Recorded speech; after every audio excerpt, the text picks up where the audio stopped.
Meu nome é Adalto Becoiser. O meu interesse pela pesquisa genealógica da família Becoiser partiu de um pedido do meu pai, Gabriel Carlos Becoiser, quando em 1983 eu estive fazendo doutorado na Bélgica, até 4 anos de doutorado, e lá eu levei uma certidão de nascimento do meu avô. Esse meu avô é Carlos Eduardo César Becoiser, nasceu no navio de bandeira belga, na vinda da Alemanha para cá em 1862. Nesse período, o registro foi do consulado belga, então por isso que a certidão, eu tenho a certidão original, toda ela em francês. Eu levei ao consulado na Alemanha e eles disseram que não haveria possibilidade de ter a cidadania alemã, a belga, devido a não ter nascido na Bélgica e nem ter casado com uma belga ou um belga naquele período. Então, comuniquei ao meu pai e ele ficou um pouco triste porque ele gostaria de ter a cidadania belga. Aí eu expliquei ao pai que a saída do meu bisavô, João Carl Becoiser, da Alemanha com Maria Elisabeth Kropp, em 1862 para o Brasil, foi devido à miséria que graçava em toda aquela região da Alemanha. E eles buscavam exatamente um sonho maior, para que seus filhos pudessem ter uma vida de qualidade. E nesse período, o período que o governo alemão necessitava de mão de obra, então ele proibia a imigração. A saída de lá, eles perderiam a cidadania. E o meu bisavô, então, preferiu perder a cidadania e partir para um novo horizonte. E ele buscou exatamente em Santa Catarina um lugar tranquilo para viver, e os seus filhos, seus descendentes, daqui partiram para todo o Brasil e outros países, tanto da América Latina quanto da Europa, buscando exatamente uma vida de qualidade. E o meu pai sempre dizia de que os que ficaram na Alemanha morreram na Primeira e Segunda Guerra. E o meu avô não só fugiu da miséria, mas também fugiu de que os seus filhos, seus descendentes morressem na Primeira e Segunda Guerra. Isso ele não estava no sonho dele, nem saberia, nem tinha previsão. Isso foi exatamente uma coisa bacana que eu descrevo nas minhas obras, nesse livro aqui, Sonho, Sonhado e Realizado. E a primeira obra que nós começamos a trabalhar foi com a busca de todos os descendentes do primeiro tronco. Na época, meu bisavô, ele teve 5 filhos. Esses 5 filhos, eles começaram a migrar porque, com a perda da primeira esposa, Maria Elisabeth Kropp, ele veio se casar com Margaret Schuck. E essa Margaret Schuck, uma menina nova, talvez não se entendeu bem com os filhos e buscou, junto a eles, uma partida, e eles migraram para regiões diferentes, a tal ponto que, em uma época, em São Martinho, na região aqui do sul de Santa Catarina, o meu avô chegou para um outro irmão dele, e disse assim: olha, eu sou teu irmão. Ele disse: como teu irmão? Porque eles saíram, regiões diferentes, e nunca mais se encontravam. Depois de muitos anos, passaram a se encontrar. E essas folhas que se invadiram, eu digo folhas, seriam os filhos que se foram, nós buscamos, através dos encontros, no ano de 2000, juntamente com Laércio Becoiser, Frei Alberto Becoiser e Rude Oscar Becoiser, nós formamos a Associação da Família Becoiser, e essa associação, eu fui o primeiro presidente, inclusive até a presente data. Dizem eles que eu sou igual a Papa, não vamos deixar sair, mas Papa já renuncia. E essa busca da família, a gente procurou fazer encontros em cidades diferentes: Joinville, Blumenau, Armazém, Forquilinha, Florianópolis, Blumenau e Urubici. Onde tinha alguém da família, nós buscamos, porque era difícil eles se localizar sem ir até lá onde eles se encontravam. Em Vaz do Cedro nós fizemos uma reunião muito boa, e cada reunião que a gente faz da família congrega mais do que 1000 da família. Então é um encontro fantástico, são 2 dias de festa, de encontro, de contar histórias e filmagem. Nós temos todas as filmagens, tem todas as fotos, e esse trabalho está registrado aqui, os 10 encontros e toda a genealogia da família. Esse aqui é um estudo que a gente fez, e essa orientação eu tive através do nosso grande historiador, Tony Vidal Jochen, que me orientou como fazer uma genealogia. E essa é exatamente o grande trabalho da família. Como você fazer, né? E nós temos aqui hoje um total de 3.850 da família registrado, catalogados. Claro que não temos todos, mas uma boa parte nós temos. E além disso, nós temos o registro de cada um da família, de forma fotográfica, da primeira filha, da Filipine, as fotos dos seus descendentes até a presente data, as fotos da segunda, que fomos buscar há uns 6, 7 meses atrás na cidade de Cascavel, que nós não sabíamos onde ela se encontrava, que era uma busca constante, e localizamos há 6 meses atrás, antes do lançamento do livro. Até tive que parar o lançamento para poder incluir as fotos desses descendentes. E o terceiro filho foi o meu avô, né, que nasceu no navio. Ele casou com a irmã do pai do Dom Evaristo Arns. Então nós temos uma descendência também de Arns, né?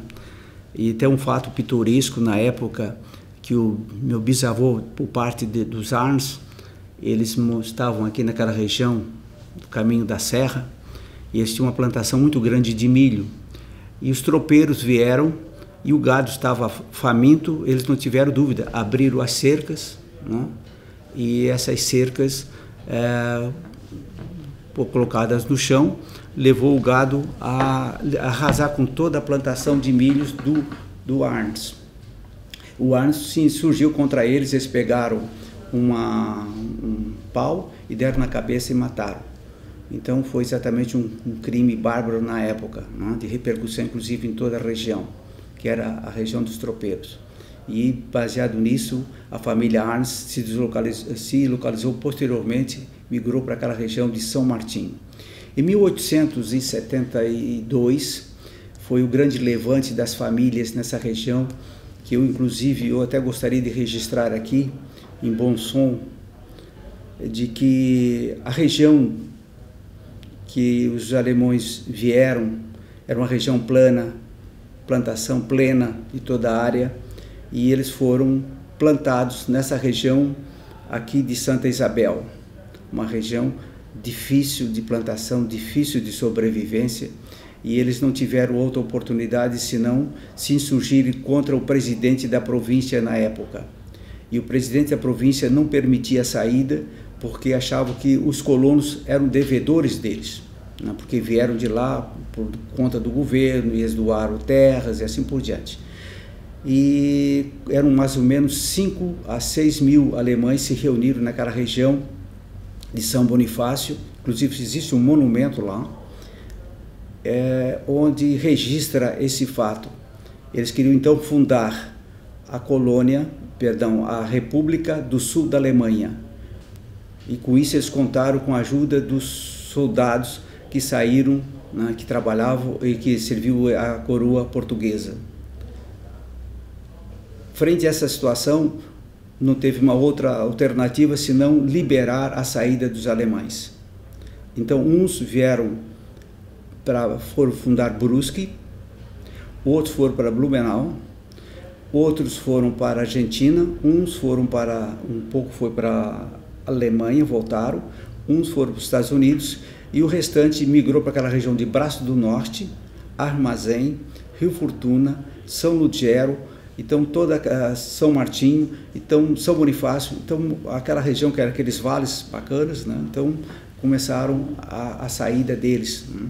Isso foi através da ajuda do padre Royer. O padre Royer era um padre que, na época, cooperava com os colonos alemães.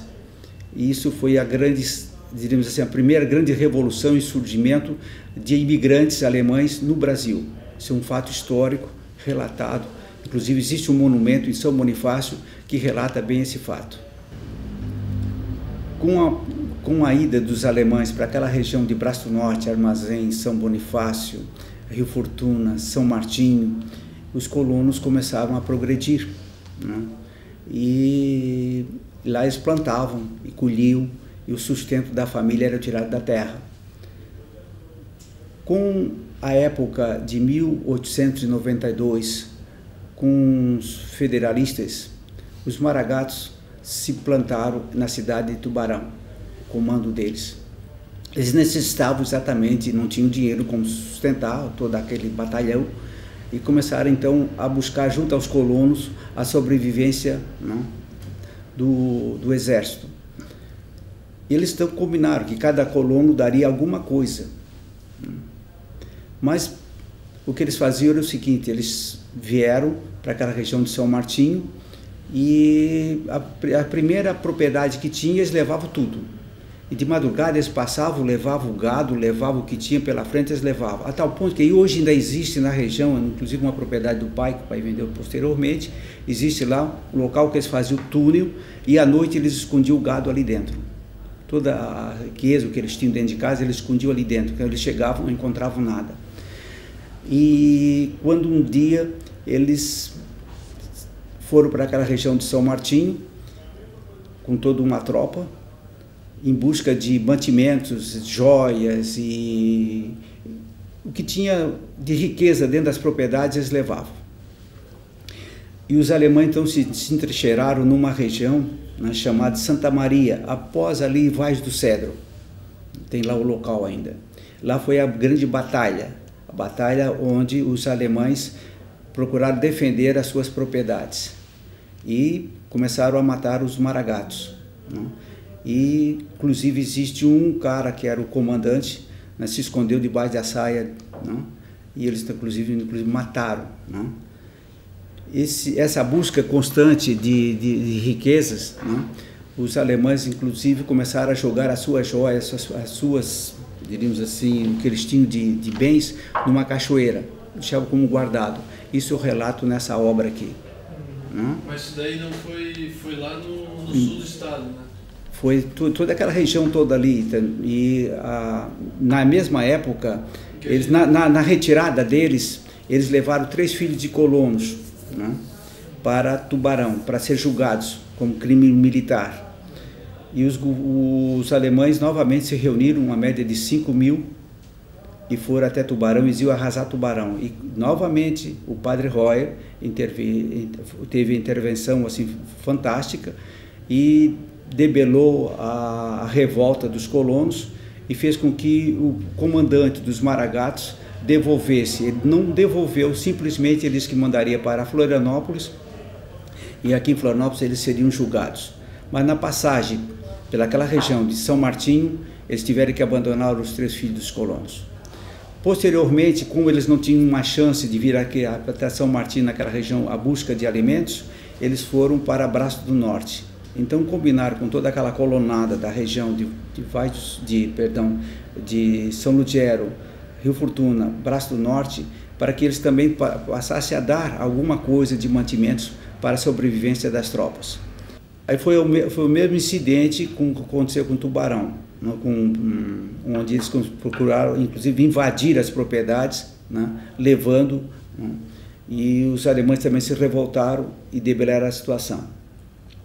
Com a saída dos maragatos do sul, vieram a Florianópolis e conseguiram com que 300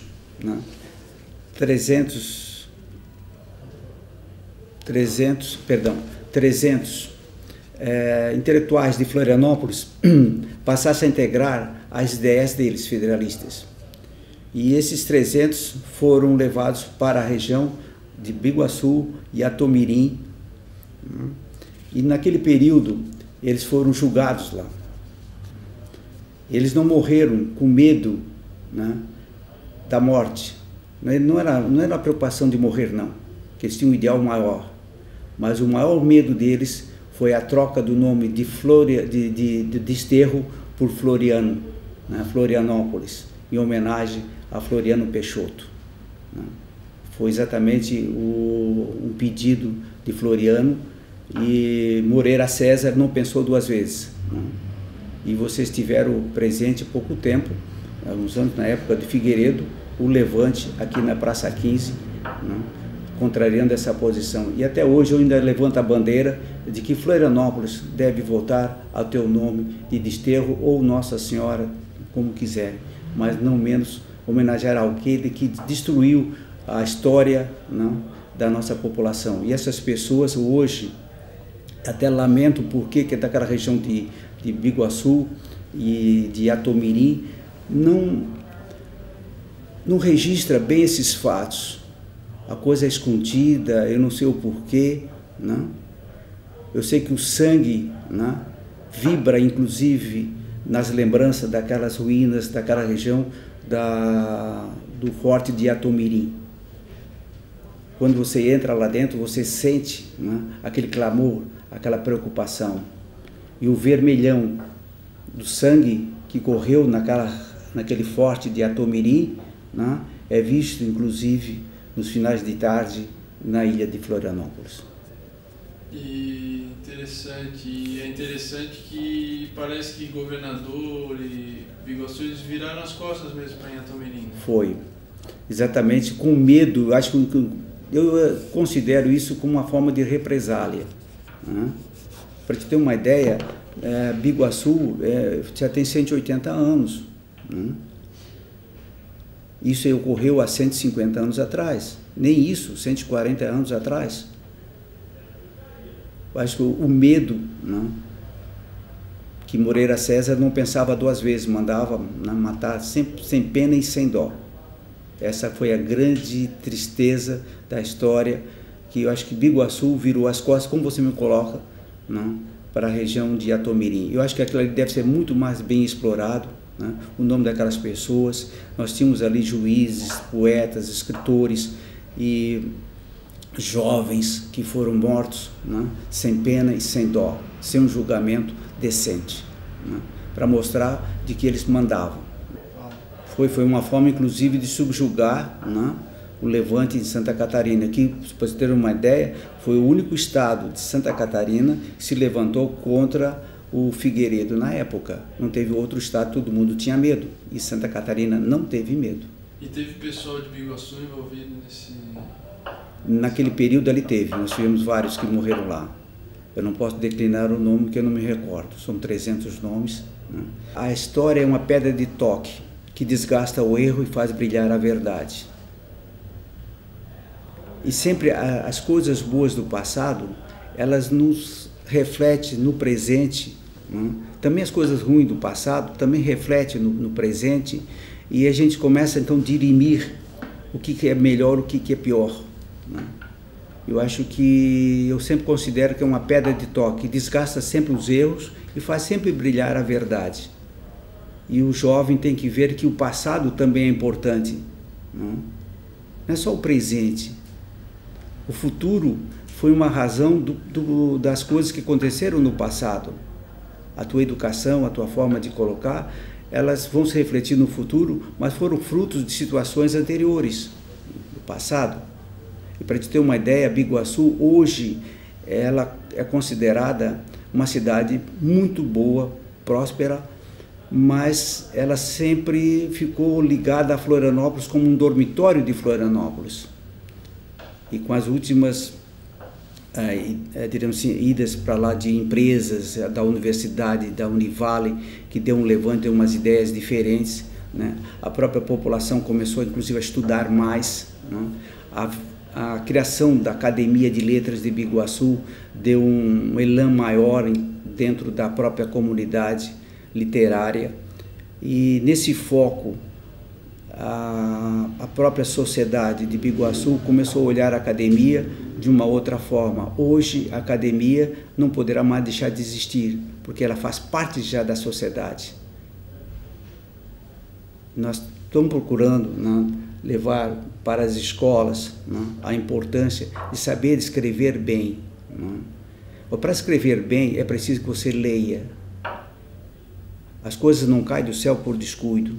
Eu sempre digo para os alunos lá que nós visitamos nas escolas, eu e Dona Dalvina Siqueira de Jesus, e a gente colocou bem essa posição.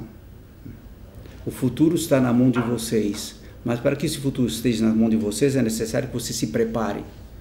Não é só um preparar simples, é um bom preparo seu mesmo, pessoal, porque à medida que você vai se preparando, você vai ocupando maiores espaços dentro da comunidade. Você pode dar um passo, né? Mas você pode dar 10 passos, por que você não vai dar 10 e só deu um? Eles aplaudiram quando eu coloquei essa posição. Eu disse que você sozinho você pode chegar mais rápido do que os outros, mas no conjunto a gente chega mais longe. Essa foi a minha preocupação e lanço a ideia de que a nossa comunidade de Biguaçu hoje está com uma outra ideia, né? Vê a importância de escrever, de ler.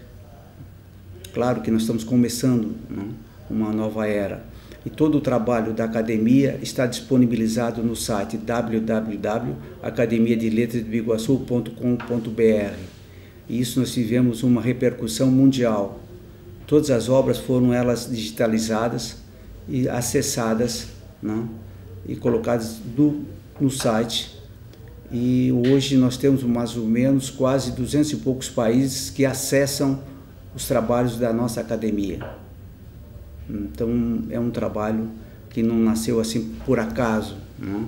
Aquele primeiro passo que você vai dar e vai dar o segundo, o terceiro, vai galgando as situações. E todas as outras academias que hoje existem dentro de Santa Catarina, Academia de Letras, eles procuram se espelhar dentro na nossa academia. Sério que eles querem chegar onde a nossa academia está. Isso é muito bom.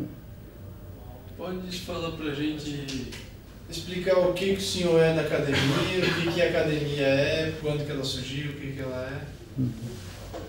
Em 1996, Dona Dalvina e Osmarina e Vilma, elas se reuniram e fundaram a Academia de Letras de Biguaçu. Então, a Dona Dalvina ficou como presidente durante 11 anos. Posteriormente, assumiu a presidência o senhor Joaquim. E a convite do acadêmico Valdir Mendes, eu ingressei e no ano seguinte já fui eleito presidente da academia. Então eu passei já por 3 anos como presidente e fui reeleito por aclamação, agora no dia 20 do mês passado, por 30 acadêmicos que estavam presentes por mais 4 anos, pelo trabalho que a gente vem desenvolvendo junto à academia. E nós fizemos 4 obras. A primeira foi a trajetória da academia. A segunda obra foi os 15 anos. Cada acadêmico faz um trabalho e é publicado. Posteriormente, nós lançamos a Academia de Letras Fazendo História na cidade de Biguaçu. E a última obra, Quem Somos Nós? Que é importante, inclusive hoje na Europa, eles estão, cada um está procurando trabalhar o que você foi, qual foi o espaço que você ocupou na vida. E eu lancei a ideia, juntamente com a Dona Dalvina, de que a Academia de Letras teria que deixar para a posteridade quem são os acadêmicos. Você nunca sabe, como hoje o seu Joaquim quer fazer um trabalho dos prefeitos, não tem nada sobre os prefeitos, né? O que ele foi, quantos filhos teve, onde é que ele fez, o que ele estudou, quer dizer, quais foram os trabalhos que ele realizou. Quer dizer, essa busca eles não tiveram naquele período. E eu disse para a Dona Dalvina que, quando eu lancei o trabalho, eu disse o seguinte: quem é esse que me olha de tão longe com os olhos que foram os meus. Quer dizer, como você deu do começo da sua infância até a presente data, todo esse caminho, essa toda trajetória até a presente data. Então, cada acadêmico descreveu a sua autobiografia. Isso é um trabalho muito bacana. Quer dizer, é interessante, hoje nós estamos com grande dificuldade, querendo fazer um trabalho de todos os prefeitos que lá tiveram na cidade de Biguaçu, não temos dados. Não tem nada de registro, nem atas, não tem nada. Então, isso é triste. Quer dizer, a memória do povo começa a se apagar. Uma outra coisa é que eu fico triste quando vejo um prédio de Biguaçu, vários prédios jogados ao relento, né, sem ser ocupados, casarões antigos, né, sem ser preservados, né, sem que a comunidade possa utilizar. Vocês conhecem, não vou declinar para não virar problemas, mas eu acho que a comunidade tem esse direito de utilizar esses espaços. E acho que o prefeito atualmente está fazendo um bom trabalho para a academia e para toda a comunidade literária de Biguaçu, a tal ponto que foi lançado o ano passado a ideia de uma lei do escritor. Então, sempre dia 20 de setembro é o dia do escritor e a prefeitura publica, inclusive, os trabalhos naquele período. Tanto os escritores de Biguaçu como os que pertencem à academia que não reside na cidade. E a nossa academia hoje conta com 40 acadêmicos. Temos a honra de ter também um ex-governador, Esperidião Amin, a sua esposa, Ângela. Temos vários escritores, várias pessoas de peso dentro da academia. Temos poetas, né? Tem pessoas que não têm assim, muito interesse dentro do contexto, entende? Porque é uma dedicação que você tem que ter momentos da tua vida para se dedicar à academia, né? Não é o que você ingressou na academia, a coisa vai ficar parada ali. Acho que aquela coisa tem que fluir. O entrar por entrar não resolve nada. Você tem que trabalhar, tem que disponibilizar de tempo. E tem pessoas que não têm esse tempo, ou não têm interesse, né? Produzem bem, tem um bom trabalho literário, mas às vezes não tem muito interesse na participação, né, de uma comunidade. Porque é um tempo que você não tem retorno financeiro, mas tem um retorno que toda a comunidade um dia vai ficar feliz porque alguém lembrou deles. Porque você não pode apagar a memória. Se você for na cidade de São Francisco do Sul, você fica abismado da qualidade e do cuidado que tem com os casarões antigos. É lindo. É a terceira cidade mais velha do mundo. Você vai em Laguna, a mesma coisa. O pessoal cuida, preserva, né? Florianópolis é triste porque você tem aqui do lado da igreja dos protestantes, aqui presbiteriano, tinha uma casa antiga, um casarão, colocaram no chão para construir um prédio. Na Avenida Tramposte, um casarão antiguíssimo, né, também colocaram no chão. A casa de Celso Ramos colocaram no chão. Quer dizer, tudo casas antigas que registravam história de passados, né? Quer dizer, acho que a história não pode ser apagada. É o que eu coloquei para ti. O passado ele é importante, entende? Porque ele ajuda a você desvendar situações que virão no futuro. E a preservação, eu acho que é importantíssimo. Biguaçu, várias casas lá, inclusive, estão lá caindo, estão destruíram, não se preocuparam. Você vê o próprio casarão Born, entende? Que venderam parte do casarão, não? Um ficou o banco, outro ficou outras lojas, não? Que aquilo devia ser da comunidade, não? Cores diferentes, desvirtuando totalmente o histórico da cidade. Ao lado de um grupo escolar, frente ao lado de uma escola, temos um casarão também, onde está lá jogada, que pertence ao UNPS. O UNPS não cede para ninguém. Nós já fizemos várias tentativas de buscar aquilo ali e colocar, inclusive, escolas de músicas, de arte, de dança. E para a comunidade, né, eles não querem. Então está lá jogado.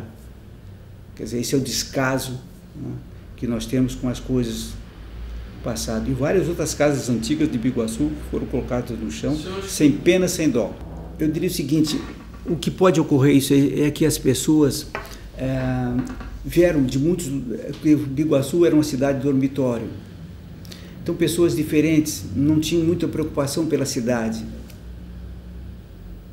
Hoje a ideia é outra. Biguaçu tem vida própria.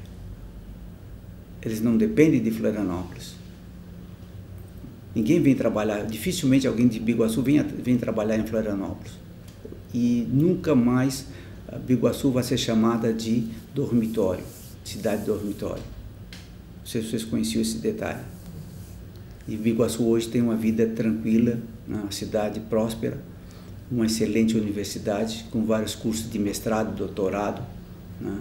Então, é um outro momento, mas tem que ser... E aí o pessoal que começou a viver, nasceu em Biguaçu, começou a sentir Biguaçu, hoje eles têm uma ideia totalmente diversa daquela dos que foram lá na época, começaram a viver lá, simplesmente não se preocupavam, entende? Dormiam durante a noite, do outro dia vinham trabalhar, não se preocupavam com a situação da cidade. Hoje a história é outra.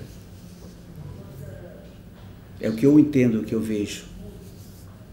Eu não moro em Biguaçu, mas Biguaçu mora no meu coração. Isso aí. E o senhor participou de alguma forma ali pela luta do Casarão Borne ali para preservação? Sim. Ele estava jogado, estava caindo as traças, entende? E o pessoal da academia, né? E nós tínhamos um local que a academia não se situava ali, não era a sede da academia, hoje é a sede da academia. Então a academia hoje está dando um outro brilho ao casarão, né? Nós temos um espaço muito bom dentro do casarão, né? E sempre as portas da academia estão sempre abertas, não precisa bater, a porta está sempre aberta. Olha que nós temos recebido de visita diariamente, a gente faz doação de obras, as pessoas vão lá, elas têm acesso, todas as escolas, cada lançamento de obras da academia, as escolas de Biguaçu recebem. Isso é interessante, quer dizer, esse convívio com a academia. O que está acontecendo aqui, além dos jornais, semanalmente saem artigos da academia. No Diário Catarinense nós temos toda sexta-feira nós temos uma coluna da Academia de Letras de Biguaçu. Então uma academia está procurando assim dar uma dimensão melhor.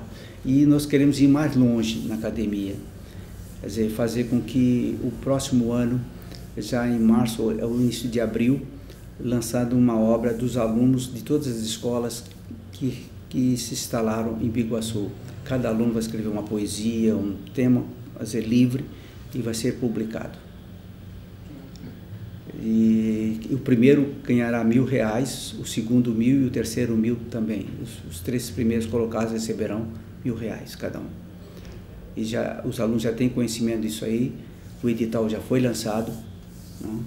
E isso é uma forma de incentivar a gurizada, né? Essa é a ideia nossa. Maravilha. O que é o senhor? É a grande injustiça praticada pelo governo na época de mandar dizimar todos os índios porque eles estavam criando problemas para os colonos. Os portugueses só avançavam a 300 metros a partir do mar. A partir dali eles tinham medo por causa dos índios. E os alemães foram colocados numa região quase de combate com os índios. Claro que os índios viram que as suas terras foram saqueadas, as suas terras. Diminuída inclusive a sua busca pela alimentação, pela pesca, pela caça, né, com a invasão dessas colonizações. Inclusive você tem conhecimento naquela região ali de Antônio Carlos, né, toda aquela região que vai descendo, né, São Pedro de Alcântara, Santa Isabel, Petrópolis. Foram aquela região onde se instalou a primeira colônia, né, que foi a primeira colônia foi em São Pedro de Alcântara, em 1847.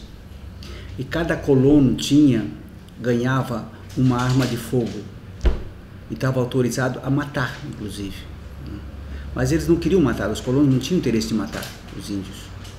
Mas como os índios começaram a criar situações difíceis, então foram contratados bugreiros e eles ganhavam por cada índio que matavam. Então eles cortavam a orelha e levavam, né, e através da orelha eles contavam quantos índios ele tinha matado. Eu acho isso foi um momento histórico muito triste, né, na vinda dos alemães para a região de Santa Catarina. Quer dizer, o próprio governo, né, sem pena e sem dó, manda destruir, né, o pessoal. Essa é exatamente a ideia nossa de uma próxima obra. É uma vergonha. Hã? É uma vergonha. Foi. Então o senhor acha que é só para concluir, o senhor acha que o senhor é a favor da volta dos índios, E eu acho que sim, entende? Aceita a ideia deles retomarem algumas terras? Certo. Por quê? Porque o seguinte, que as terras, eles têm que sobreviver, entende? Porque tu não precisa, eles conviviam com as terras, porque antigamente eles destruíam, tá? Para progredir. Hoje você não pode mais destruir, você tem que replantar, né, para sobreviver. Antes eles destruíam para sobreviver, hoje eles têm que plantar, voltar a plantar as árvores para a sobrevivência da humanidade. E isso os índios dão lição, que eles preservam a natureza, eles não destroem, eles convivem com a natureza. E o homem branco, ele procura destruir, né? Depois de estar tudo destruído, aí ele começa a pensar de novo. E essa lição eles não levaram dos índios. Eu acho que as terras que eram deles devem voltar às terras deles. Você tem naquela região aqui perto de Biguaçu, né, Morro dos Cavalos, porque simplesmente eles acham que tem o direito de tirar. Vamos tirar, não quer, porque os caras não fazem nada. Não, pelo contrário, entende? Eles dão uma lição de vida, né, de união, de respeito, né?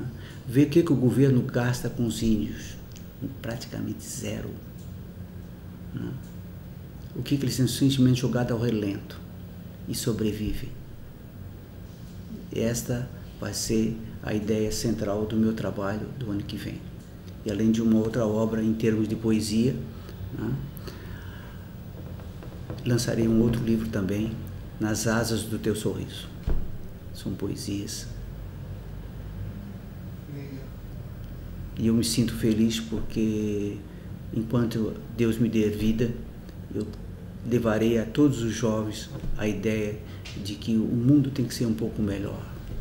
Não precisa ter muitas coisas para ser feliz. A felicidade não está em ter o dinheiro. A felicidade é você estar bem contigo mesmo. E os índios dão lição nesse sentido. Eu tenho relatos e relatos e relatos daquele período de jornais onde coloca essa crueldade que fizeram com os índios. O governo sem pena e sem dó pagava para matar. Eu não sei qual o poder que eles tinham, né, de mandar fazer isso aí. Eles tinham uma outra forma, né? E exatamente essa é a minha revolta. E a outra revolta foi de colocar os colonos numa região, né, sem possibilidade de progresso. Foi tudo bagunçado, a colonização do Brasil. Foi. Porque aquela região ali pertencia o governo, na época, o Império doou aquela área. E loteou aquela área. E ali moravam os índios. A tal ponto, naquela região lá foi guerras homéricas, na região que os imigrantes, os gaúchos que tentavam chegar por Santa Catarina, lá por cima na serra, eles tiveram guerras homéricas com os índios na região. E a ordem era matar, não tinha nem pena sem dó. Essa era a preocupação maior. Eu acho que São Pedro de Alcântara acabou sendo uma região porque era mais fácil aqui, tinha caminho dos tropeiros passando ali, então era uma região fácil de se alocar o pessoal. Né? Foi. Foi pela praticidade? Não, o terreno pertencia ao Império, o Império simplesmente doou e alguém achou, está entendendo? E quem administrava toda essa distribuição de terras aqui era uma empresa francesa. Para ter uma ideia. Então, sem interesse nenhum, então, coloca em qualquer lugar.